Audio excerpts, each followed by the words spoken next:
Commander Zixtel stood on the bridge of his ship and looked at the small blue planet ahead.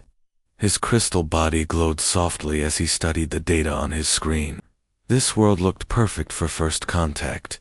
The beings living there had just learned to fly in space and had discovered nuclear power. These were good signs that they were ready to join the galactic community. "Captain, we are getting close to the third planet," said his science officer.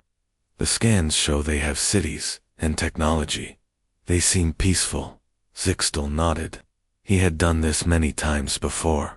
Most new species were happy to learn about the galaxy and join the peaceful alliance of worlds.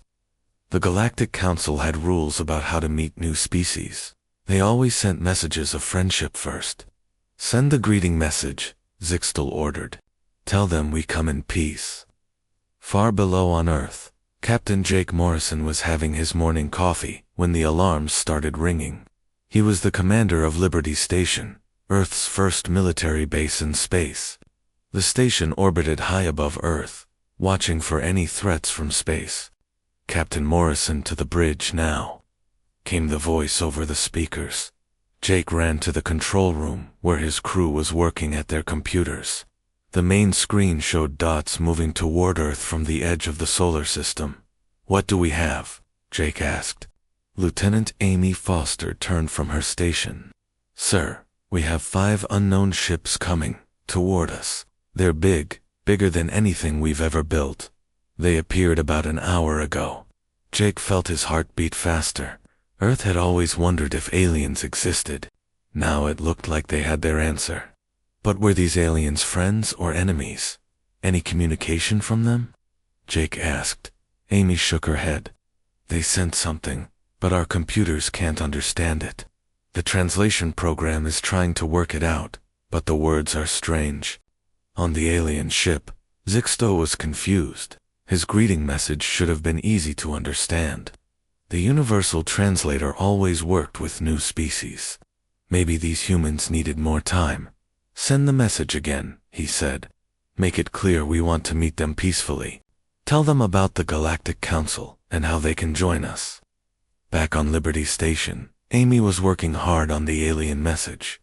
The computer finally gave her some words, but they didn't sound friendly.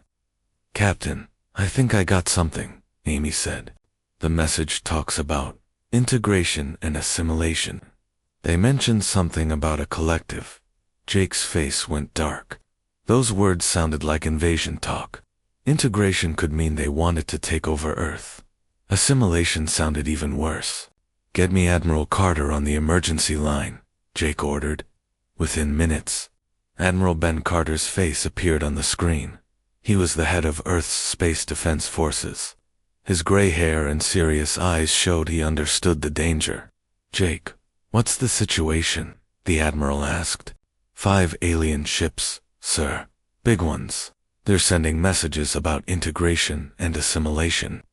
It sounds like they want to take us over." Admiral Carter was quiet for a moment. Earth's leaders had always feared this day might come. "How long until they reach Earth?" "About 6 hours at their current speed," Jake replied.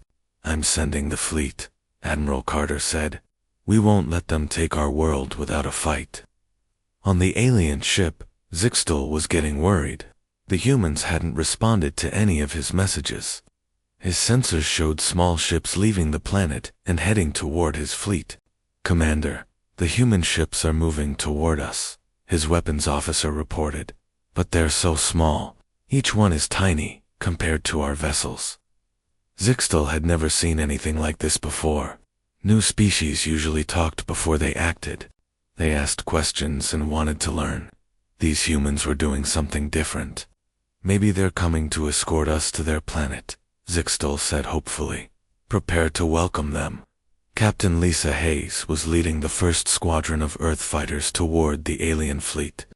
Her small ship was fast and armed with missiles. Behind her flew 20 more fighters, all ready for battle. "This is Hayes to all fighters," she said into her radio. "Remember, we don't know what weapons they have. Stay spread out and be ready for anything." Lisa had been a fighter pilot for 10 years. She had trained for space combat, but she never thought she would actually fight aliens. Her hands were steady on the controls, but her heart was racing. The alien ships were huge. Her fighter could probably fit inside one of them 100 times, but size didn't always win battles. Sometimes speed and surprise were better. "Hayes to Liberty Station," she called. "We can see the alien ships. They're not moving to attack positions. Maybe they really are peaceful." But Jake Morrison wasn't taking any chances. "Negative, Hayes. Intel says their messages are hostile. You are cleared to engage if they make any threatening moves." Back on the alien ship, Zixtal watched the human fighters getting closer. Something felt wrong. These ships were moving in attack formations. The humans weren't coming to talk. They were coming to fight. "Raise shields," Zixtal ordered, "but do not target their ships. This might be a misunderstanding." That decision would soon prove to be a mistake. The humans had already decided these aliens were enemies, and humans had thousands of years of experience fighting wars. Commander Rick Stone was leading a group of fighters from another direction. His job was to get close to the alien ships and see if they had any weak spots. "Stone to all units," he radioed. "I'm seeing what looks like weapons on those ships, but they're not pointing at us yet. Still, stay ready." The stage was set for a battle that would change the galaxy forever. The aliens thought they were making peaceful contact with a new species. The humans thought they were defending their world from invasion.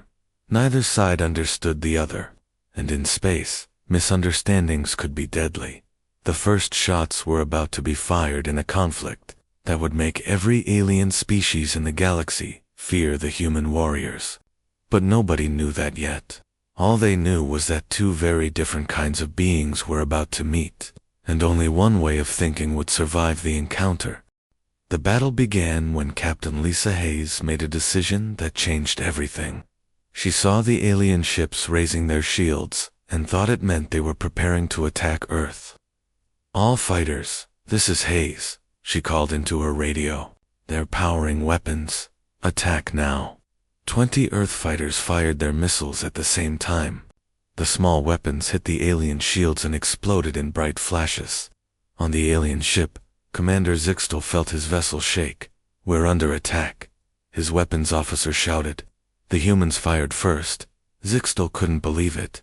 No species had ever attacked during first contact. His people hadn't fought a war in over 1,000 years.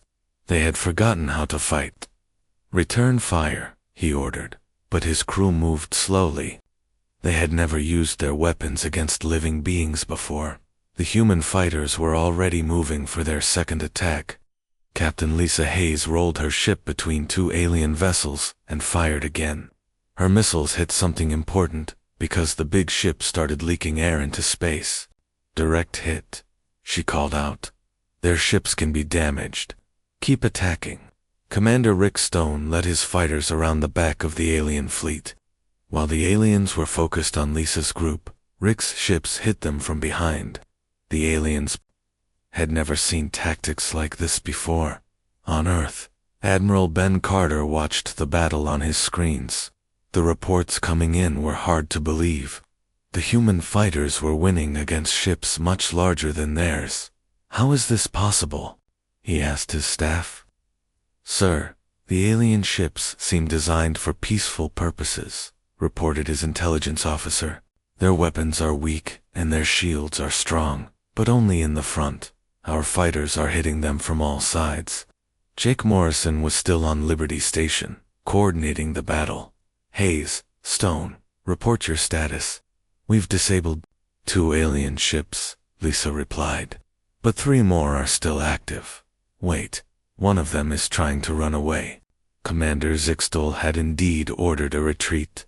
His fleet was losing badly.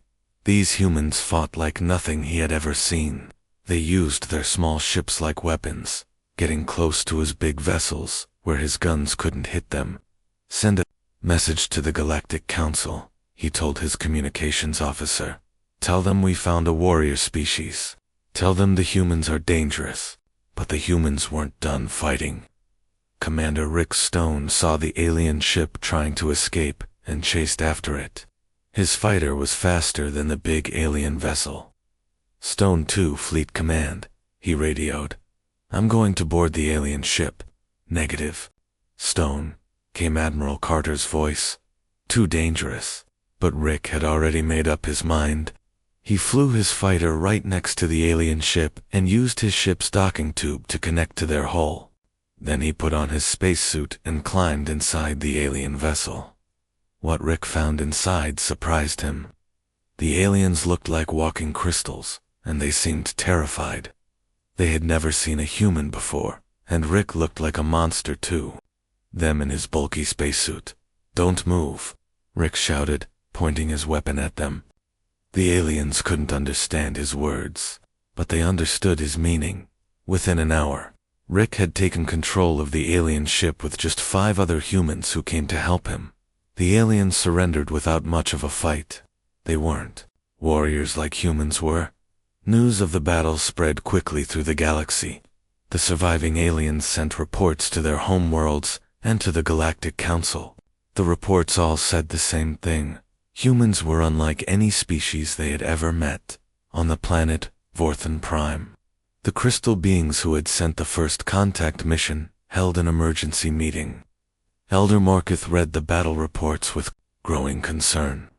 "These humans destroyed half our fleet with tiny ships," he said. "How is such a thing possible?" "They fight without fear," reported the surviving ship commander. "When we raised shields, they attacked immediately. When we tried to retreat, they followed us. They even boarded our ships with just a few soldiers." The news reached the Galactic Council within days. Council Speaker Morden, a tall, thin being with large eyes, called all the member species together for an emergency meeting. "We have a problem," Speaker Morden announced to the gathered aliens. "A new species has been discovered, and they are warriors." The council chamber filled with worried voices. Most of the alien species in the galaxy had evolved beyond their fighting instincts. Long ago, they had learned to solve problems with words, not weapons. "How dangerous can one small planet be?" asked the representative from the Peaceful Aquatic Coalition. "Very dangerous," replied General Kethfer of the Zephyrian military. "I have studied their battle tactics. These humans think like predators. They attack weak points, they use surprise, and they never give up." On Earth, Dr. Helen Brooks was chosen as humanity's first ambassador to the galaxy. She was a smart woman who spoke many languages and understood how different cultures worked. Her job was to explain humans to the aliens and hopefully prevent another war. "We need to make them understand that we're not monsters," Dr. Brooks told Admiral Carter. "We were just defending our world." But the aliens were already studying everything they could find about humans. Their spy networks began gathering information about Earth's history, and what they found scared them. Agent Veltar was the galaxy's best intelligence gatherer. His job was to learn about new species before they became threats. When he started reading about human history, he couldn't believe what he found. "These beings have been fighting wars for their entire existence," he reported to his superiors. "They have thousands of different ways to kill each other. They even fight wars for ideas and beliefs." The alien intelligence reports painted a picture of a species that loved conflict. Humans had fought with sticks and stones, then with metal, weapons, then with guns and bombs. They had even created weapons that could destroy their entire planet. "Most species stop fighting when they discover space travel," Agent Veltar continued. "Humans put weapons on their spaceships. Back on Earth, Colonel Sam Mitchell was training the first human space marines. These soldiers would be ready to fight in space if more aliens came to Earth. Sam had been a Marine for 20 years, and he knew how to make soldiers tough. "Listen up," Sam shouted at his trainees. "The aliens out there think we're savages. Maybe we are. But savages win fights when civilized people don't know how to fight back." The training was hard. The Marines learned to fight in zero gravity, to board enemy ships, and to survive in hostile environments. What made them special Wasn't just their training though, it was their mindset. While aliens tried to avoid conflict, humans prepared for it. While aliens hoped for peace, humans got ready for war. This difference would soon become very important. News reporter Katie Wells broadcast updates about the alien encounter to people all over Earth. The government says more alien contact is likely, she reported. Military leaders are preparing for the possibility of future conflicts. But the most important preparation was happening in secret. Dr. Paul Anderson, Earth's top scientist, was studying the alien technology captured from the battle. What he learned would give humans a huge advantage in future fights. Their technology is more advanced than ours, Dr. Anderson reported to military leaders. But it's designed for peaceful purposes. Their weapons are weak because they never expected to use them. The galaxy was starting to realize that they had discovered something unprecedented. A species that had reached the stars without losing their warrior nature. Every other intelligent race had evolved beyond aggression before achieving space travel. Humans were different.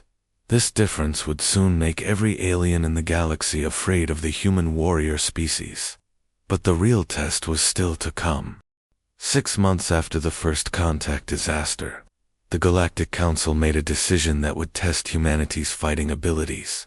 They chose a distant planet called Kepler-44 to be where 2 alien armies had been fighting a slow, careful war for over a year. The Saurian Empire and the Aquatic Coalition had been arguing over this planet for a long time.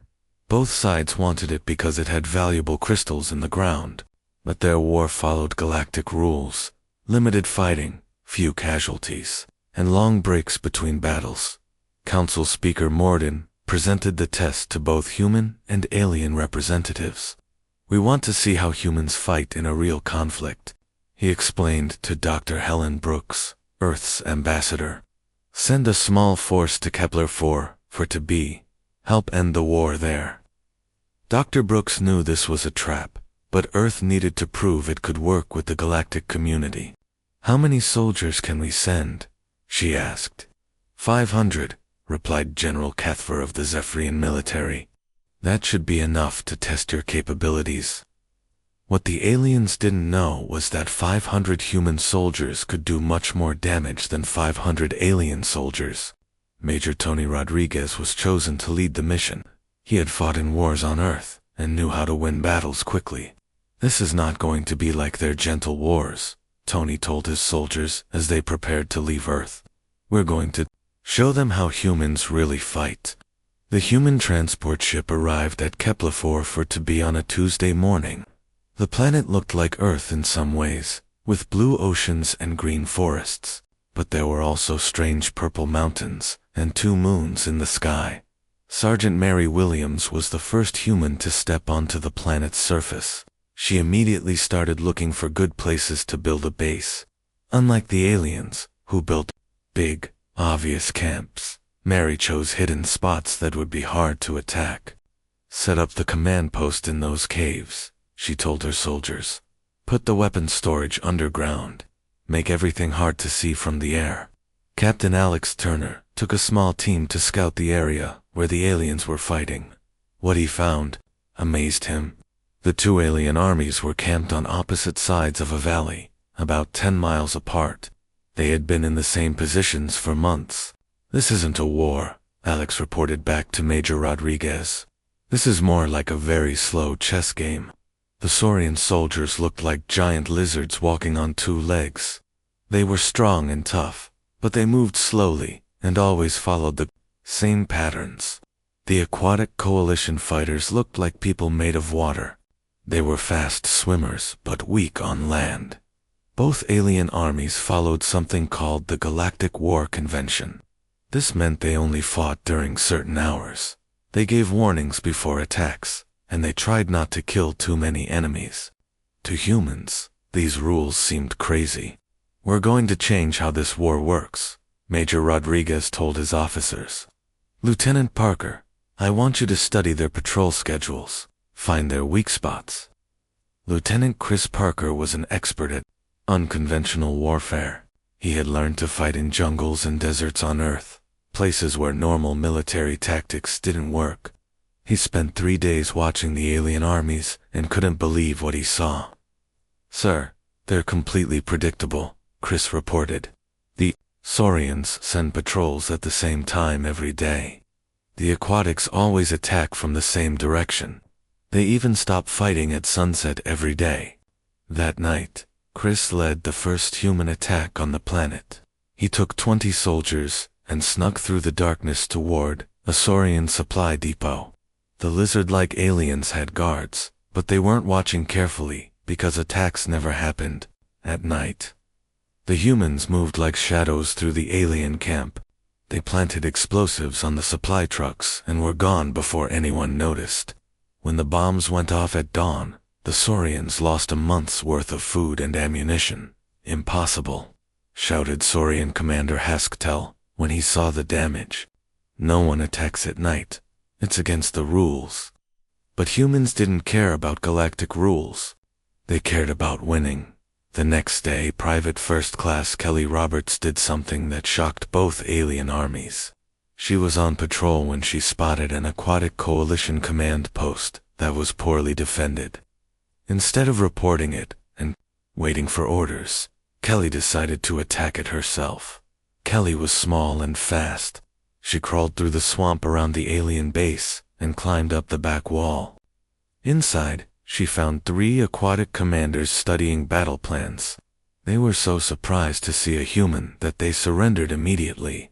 "One human soldier just captured our entire command staff," the aquatic field commander radioed to his superiors.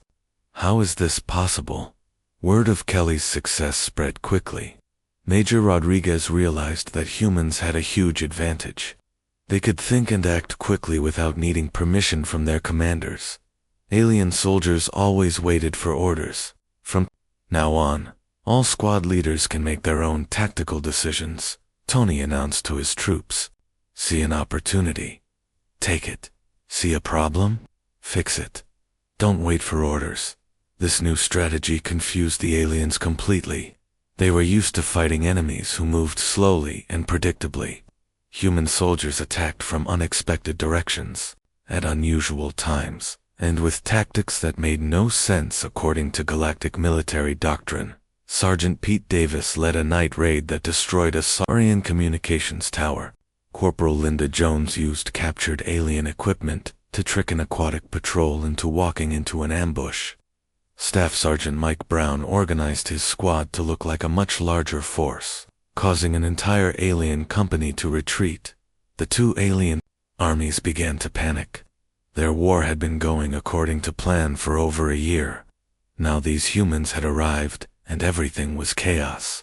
Soldiers who had never been truly afraid before started having nightmares. "The humans fight like demons," reported Aquatic Captain Morvell to his commanders. "They attack when they should defend. They retreat when they should attack. Nothing they do makes sense." But it made perfect sense to humans. They were using thousands of years of warrior instincts that the aliens had evolved away from. While aliens planned careful battles, humans created chaos and used it as a weapon. The breaking point came when both alien armies decided to work together against the human force. This had never happened before in galactic history. 2 enemies joining forces against a third party was unprecedented. "We must stop the humans before they destroy everything," declared Saurian Commander Haskell during a secret meeting with aquatic leaders. "They are too dangerous to let them continue." The combined alien force had over 3,000 soldiers. They had advanced weapons, air support, and complete knowledge of the planet. Against them were 500 humans with basic equipment and no backup. Any other species would have surrendered or retreated. But Major Rodriguez saw this as an opportunity. "They think numbers matter," he told his officers. "Let's show them why humans rule their home planet." The final battle on Kepler 442b was about to begin. The aliens had every advantage, except the most important one. They weren't fighting like humans. And humans, as the galaxy was about to learn, fought to win no matter what the cost. The stage was set for a confrontation that would make the human reputation spread throughout the galaxy like wildfire. Every alien species would soon know that fighting humans was different from any other kind of war they had ever seen. The news from Kepler-44 to be spread through the galaxy faster than anyone expected. Major Tony Rodriguez and his 500 human soldiers had done something impossible. They had defeated a combined alien force of over 3,000 troops in just 1 week of fighting. The final battle had been brutal by galactic standards. The humans used tactics that no alien military had ever seen before. They attacked at night, used the planet's weather as a weapon, and fought with a fury that terrified their enemies. Captain Steve Collins had led the decisive attack that broke the alien alliance. His small team had infiltrated the enemy command center during a thunderstorm and captured both alien commanders in a single raid. The sight of humans fighting in conditions that would stop most alien operations made a deep impression on everyone who heard the story. On the planet Zephyr Prime, General Kethver studied the battle reports with growing concern. His military advisors couldn't understand how humans had won so decisively. "Look at these casualty numbers," said his intelligence chief. "The humans lost 12 soldiers. 12. The aliens lost over 800 dead and wounded. That's not just a victory, it's a massacre." General Kethver had been a soldier for 40 years. He had studied every major battle in galactic history, but nothing had prepared him for understanding human warfare. "They don't fight like civilized beings," he reported to the Galactic Council. "They fight like animals, but smart animals. They use their killer instincts along with advanced tactics." The psychological impact was even worse than the military defeat. Alien soldiers who survived the battle on Kepler-44 couldn't function normally afterward. They had nightmares about humans appearing in the darkness. Some refused to fight at all. Dr. Susan Clark, a human scientist studying alien psychology, was brought in to explain what was happening. Her research revealed something that shocked the galactic community. Human warriors cause stress reactions in alien soldiers just by being present. She explained to a gathering of galactic military leaders, "Your species evolved past their aggressive instincts. When you see true predators in action, it triggers ancient fear responses." This meant that humans didn't just win battles through superior tactics. Their very presence on a battlefield made enemy soldiers less effective. The reputation of human warriors had become a weapon by itself. Word of human military capabilities reached every corner of the galaxy. On the trading world of Nexus Station, alien merchants who had never seen a human refused to do business with Earth ships. They were afraid that any contact with humans might lead to violence. Ambassador Dr. Helen Brooks tried to calm the fears through diplomatic channels. "We're not monsters," she told the Galactic Council. "We're just different. Humans can be peaceful when we choose to be." But the aliens weren't convinced. They had seen what humans could do when they chose to fight. The question now was whether the galaxy could coexist with such a dangerous species. On Earth, General Frank Davis was put in charge of creating the Human Warrior Corps. This would be a special military force designed to operate in galactic conflicts. The selection process was unlike anything the aliens had ever seen. "We're not looking for the biggest or strongest soldiers," General Davis explained to his recruiters. "We want people who can think under pressure, adapt to new situations, and never give up, no matter how bad things get." The training program pushed human soldiers to their limits. They learned to fight in zero gravity, underwater, in toxic atmospheres, and in complete darkness. But the most important part of their training was psychological. Every other species in the galaxy thinks like prey when they're threatened. Their instructor told new recruits, "You need to think like predators. When they run, you chase. When they hide, you hunt. When they surrender, you control." The alien response came in the form of the Galactic Defense Initiative, led by Admiral Zorkith of the Technologically Advanced Synthesis Collective. This organization had one goal: find a way to contain the human threat. Admiral Zorkith was different from most aliens. His species, the Synthesis, had once been warriors before they evolved past aggression. He understood better than others what made humans dangerous. "We cannot defeat them in direct combat," he told his staff during a secret meeting, "but we can isolate them, cut off their access to galactic technology and trade routes, keep them trapped in their own solar system." The plan was called Operation Containment. It involved building a network of defensive stations around human space and enforcing a strict blockade. No human ships would be allowed to leave their home system. No alien technology would reach Earth. But the Galactic Defense Initiative underestimated human determination. Captain Steve Collins commanded Earth's newest battleship, the Defiance. This ship was built using technology captured from alien vessels and powered by human engineering. "They think they can keep us locked up in our own backyard," Steve told his crew. "Let's show them why that's a bad idea." Lieutenant Commander Rachel Green served as the Defiance's tactical officer.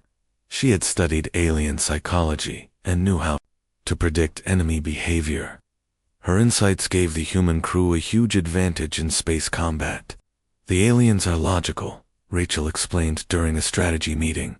"They make decisions based on careful analysis, but humans make decisions based on instinct and experience.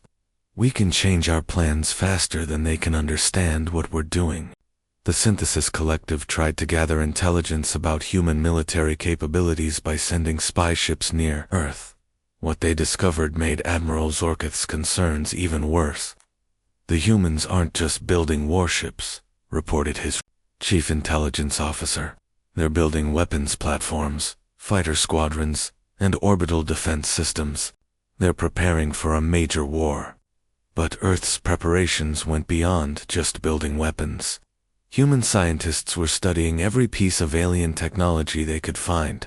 Dr. Paul Anderson led a team that was reverse engineering alien shields, weapons, and engines. "Their technology is impressive," Dr. Anderson reported to Earth's military leaders. "But it's designed by beings who think differently than we do. We can improve on their designs by making them more aggressive." The human modifications to alien technology created hybrid systems that were more effective than either purely human or purely alien designs.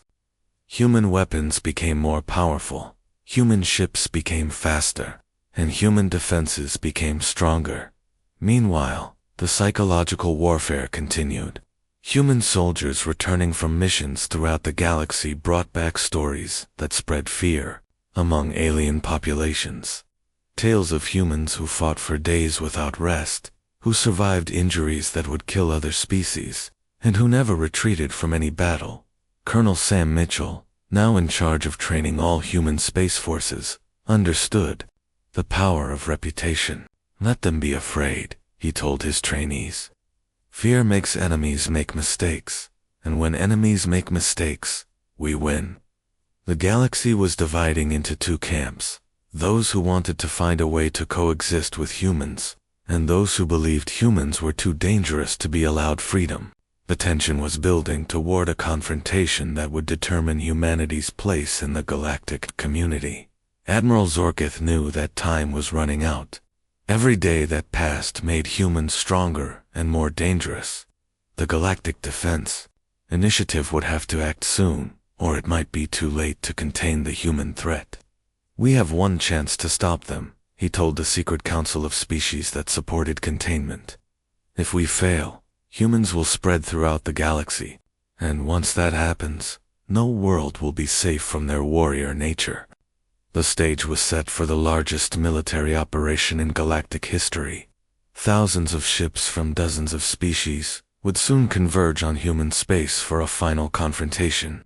But what the aliens didn't understand was that humans had been preparing for this moment since the day they first looked up at the stars and wondered what else was out there. The largest fleet in galactic history appeared at the edge of the solar system on a cold December morning. Admiral Zorkith commanded over 10,000 ships from 47 different alien species. Their mission was simple: contain humanity forever or destroy them completely. Admiral Ben Carter stood on the bridge of Earth's command station and watched the alien fleet approach.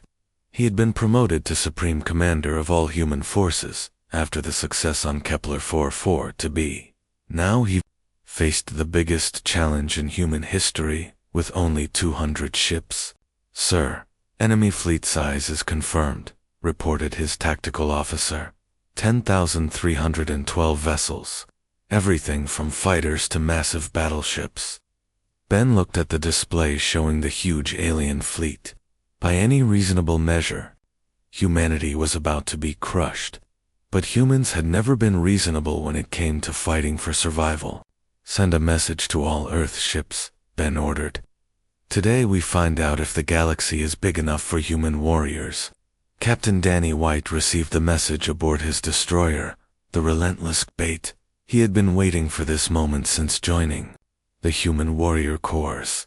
Around him, his crew prepared for battle with calm efficiency. "All stations report ready," announced his first officer. Weapons charged, shields up, engines at full power. Danny smiled grimly. His ship was tiny compared to the alien battleships approaching Earth. But size wasn't everything in space combat. Speed, surprise, and the willingness to take risks could beat raw firepower.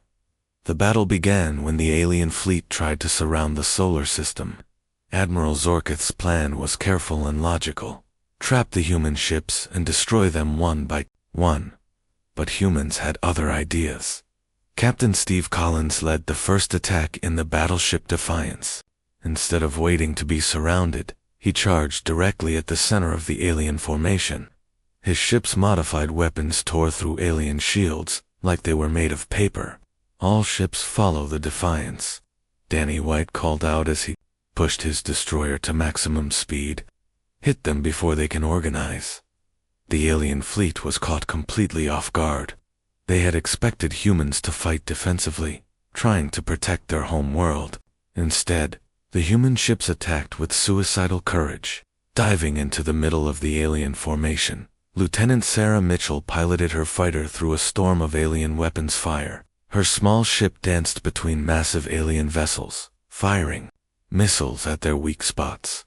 Behind her, 24 other human fighters followed her lead. "Mitchell, to all fighters," she called over the radio. "Target their command ships. Take out their leaders, and the rest will panic." This was exactly what happened. Human fighters penetrated deep into the alien fleet and struck at the command vessels that coordinated the alien attack. Without central control, the alien fleet began to fall apart. On his flagship, Admiral Zorkith watched in horror as his carefully planned battle dissolved into chaos. The humans weren't following any logical strategy. They attacked wherever they saw weakness, regardless of danger to themselves. "How can they coordinate without central command?" he asked his tactical officer. "Their ships are operating independently, but they're still working together." What the Admiral didn't understand was that human warriors had been trained to think for themselves. Each ship captain could see the battle developing and make decisions without waiting for orders. This gave them a huge advantage over aliens, who needed permission from higher command. Commander Matt Thompson demonstrated this perfectly when he saw a gap in the alien formation. Without asking permission, he led 5 human ships through the gap and attacked the alien fleet from behind. His surprise attack disabled 2 alien battleships and scattered an entire squadron. The turning point came when young Lieutenant Tom Baker did something that shocked both sides. His fighter was damaged and running out of ammunition, but instead of retreating, he flew his ship directly into an alien command cruiser. The explosion destroyed both ships, but it also took out the alien fleet's main communication hub. Suddenly, thousands of alien ships couldn't talk to each other or receive orders from their commanders. "The human fighter just sacrificed himself," reported Admiral Zorkith's communications officer. "He flew his ship into our command vessel, on purpose." This kind of sacrifice was unthinkable to most alien species. They valued individual life too much to throw it away in battle. But humans understood that sometimes one person's sacrifice could save many others. The battle raged for 6 hours. Human ships darted through the alien fleet like angry wasps, striking fast and then disappearing before the aliens could respond. The larger alien vessels were powerful, but slow, unable to catch the faster human ships. Captain Lisa Hayes, now commanding a cruiser called the Warrior, led a group of ships in a coordinated attack on the alien flagship. Her ships moved in perfect formation, each one covering the others as they closed in on their target. This is for everyone who said humans were too dangerous to be free, Lisa announced as her ship's main guns opened fire on Admiral Zorkith's vessel. The alien flagship's shields collapsed under the concentrated human attack. For the first time in the battle, Admiral Zorkith realized that his fleet might actually lose this fight. All ships, retreat to defensive positions, he ordered. But it was too late. The human attack had broken his fleet's formation and destroyed their coordination. As alien ships tried to retreat, human forces pursued them relentlessly. This was another difference between human and alien warfare. When aliens retreated, their enemies usually let them go. When humans had an advantage, they pressed it until their enemies were completely defeated. The final phase of the battle lasted only 30 minutes. The alien fleet, which had seemed so powerful just hours before, was scattered and demoralized. Many ships surrendered rather than continue fighting. Others fled toward the edge of the solar system. Admiral Zorkith found himself trapped on a damaged flagship, surrounded by human ships. Captain Steve Collins personally delivered the demand for surrender. "Admiral, this is Captain Collins of the Earth battleship Defiance," came the message. "You're surrounded and outgunned. Surrender now, and your crews will be treated well." Looking at his tactical display, Admiral Zorkith saw the truth. His fleet of 10,000 ships had been defeated by 200 human vessels. The impossible had happened. "I surrender," he announced, his voice heavy with defeat. The news of humanity's victory spread through the galaxy within days. The species that had been considered too dangerous to be free had just defeated the largest military coalition in galactic history. The implications were staggering. On worlds throughout the galaxy, alien leaders held emergency meetings to discuss what this meant for their future. Some species decided to offer friendship to humanity, hoping to avoid becoming enemies. Others began building defenses in case humans decided to expand aggressively. But Admiral Ben Carter had a different plan. Standing before the Galactic Council, 3 weeks after the battle, he made an offer that surprised everyone. "Earth doesn't want to conquer the galaxy," he announced. "We want to protect it. Human warriors will serve as peacekeepers, helping to solve conflicts before they become wars." Ambassador Dr. Helen Brooks supported this proposal with detailed plans for the Terran Defense League. Human military units would be stationed throughout the galaxy, ready to respond to threats against peaceful worlds. "You've seen what humans can do in war," she told the assembled alien representatives. "Now, let us show you what we can do for peace." The proposal was debated for weeks. Many aliens were still afraid of human warriors, but others recognized that having humans as protectors might be better than having them as enemies. The treaty that ended the conflict was signed on Earth 6 months later. The Treaty of Seoul established humanity's role as the galaxy's military protectors, while guaranteeing the independence of all member species. General Frank Davis became the first commander of the Galactic Peace Force. His human soldiers were stationed on dozens of worlds, working alongside alien security forces to maintain order. Colonel Sam Mitchell opened the first galactic military academy on Mars. Alien soldiers came from across the galaxy to learn human tactics and strategies. They couldn't become warriors like humans, but they could learn to think more effectively about conflict. The galaxy had learned an important lesson. Sometimes the best way to maintain peace was to be prepared for war, and nobody was better prepared for war than human warriors. 10 years later, Captain Kelly Roberts stood on the bridge of her ship, the Peacekeeper, as it patrolled the Outer Rim territories. She was older now, with gray in her hair, but still ready to fight when necessary. "Captain, we're receiving a distress call from the Andrian system," reported her communications officer. "Pirates are attacking a civilian convoy." Kelly smiled. This was what humans did best: protect those who couldn't protect themselves. "Set course for Andrian," she ordered. "Maximum speed." As her ship jumped to faster than light travel, Kelly thought about how much had changed. The galaxy that had once feared human warriors now depended on them for protection, and humans had found their true purpose among the stars, not as conquerors, but as guardians. The human warrior species had indeed been dangerous, but they had also been exactly what the galaxy needed.